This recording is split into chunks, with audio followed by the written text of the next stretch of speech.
Ladies and gentlemen, please welcome Chancellor Klein.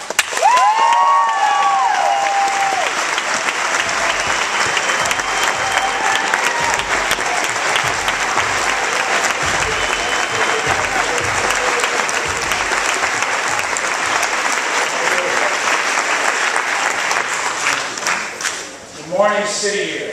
Good morning. Come on. I didn't put on a red jacket for that. Good morning, City Year. Good morning.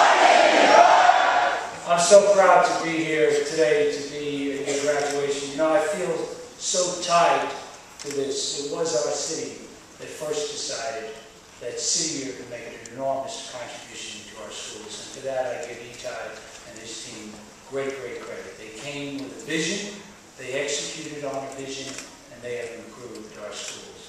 Today, New York City is the #1 city in terms of the number of City Year volunteers working in our schools. We have 234 working in 20 schools, 14 elementary and 6 middle schools. And you're getting real results.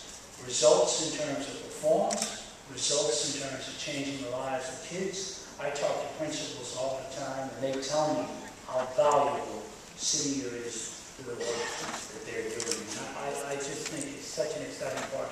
It's valuable in a couple of ways that are really important to schools. First of all, to connect with our kids. You know, in the city as complex as New York, we have lots of kids who grow up in very challenged environments. Instruction is important, academics are important, but you really have to have kids connected up with people who can show them a vision, people who live similar lives and overcome difficult odds, people who actually understand the streets that these kids have grown up in.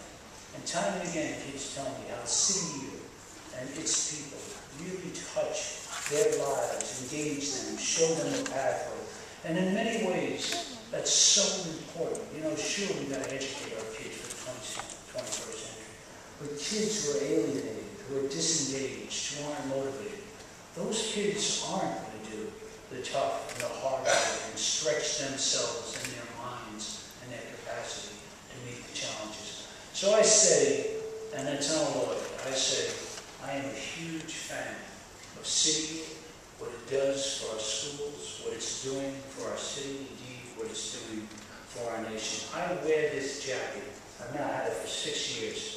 It cost me a fortune, I should tell you.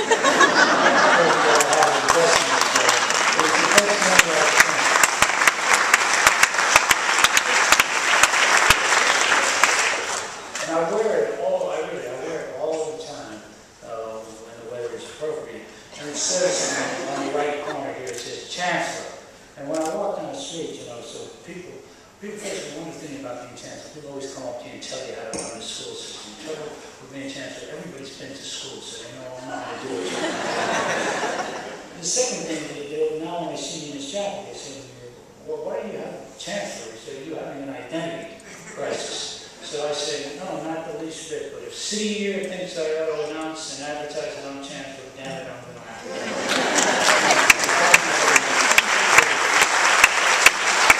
I want to say something specifically to our graduates. First, to the parents and loved ones. I don't know each of you. I probably know a few of you. I've met you.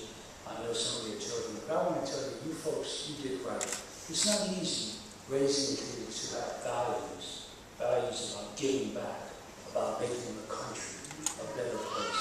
Kids who think there's something more important than the size of their bankroll or their immediate paycheck. And to all the parents and loved ones and families who supported these kids, I'm here to tell you, you did right by this nation, and we all owe you a debt of gratitude.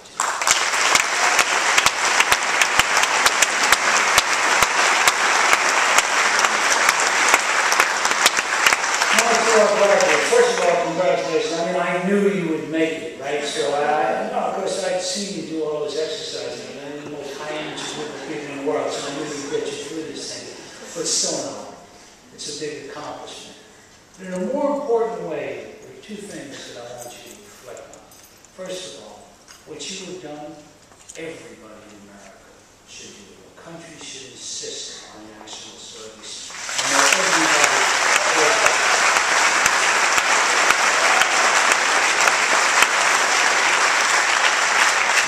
be optional. It shouldn't be boutique. It should be part of our country's DNA. This country depends, our future depends, on people like yourselves. And we got to make everybody understand that it's not about what you get. It's really about what you give that matters in a lifetime. And one way of doing it is to imbue people with a spirit of public service. And to say, the definition of being an American is you take a year, or you take 2 years. And we expect you to take on the toughest challenges, to go into the inner city schools, the inner city neighborhoods, and to try to make the place a better world. Because that spirit becomes part of who you are. I don't worry about the youngsters in this room. Those are the people who will constantly lead and fight and try to make this country a better country. But I worry about this country. And as each of you thinks about your leadership role, think about engaging your friends and your colleagues. You know, we're at a point where how we go forward really will matter to this nation. We're facing enormous economic challenges. We're facing enormous challenges. I'm here to tell you, our politics in America are broken. We've become polarized. We think life is a talk show. We yell and scream and divide rather than figuring out how to work together to solve our nation's problems. We point fingers about who's to blame rather than point fingers at solutions that our nation needs.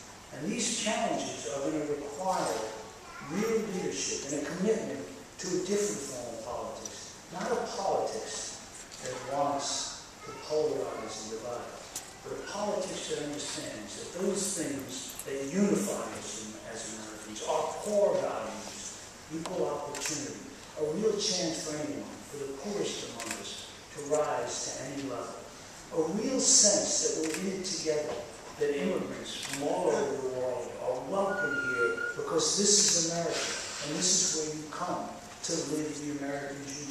And indeed, that very dream, kid like me grew up in public housing in a family where nobody went to college, and nobody even knew from college, to stand here as a school's chancellor in a school system that gave him every breaking opportunity.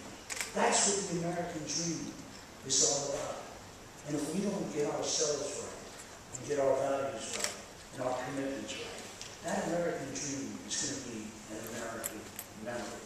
So I say to you, our graduates, what you've done is so critical because it's precisely the spirit, precisely the commitment, precisely the sense of giving that defines what human life should be all about. But you have got to continue to fight in this struggle. If not, the polarizers and the dividers are the ones that will win. We can't afford that. We need to understand our past is not necessarily guaranteed to be our future. It will take leadership. It will take the youngsters in this room, your friends and your colleagues, to insist that we go forth in a different way so that an American dream never becomes simply an American memory. Congratulations. Thank you for what you've done for me.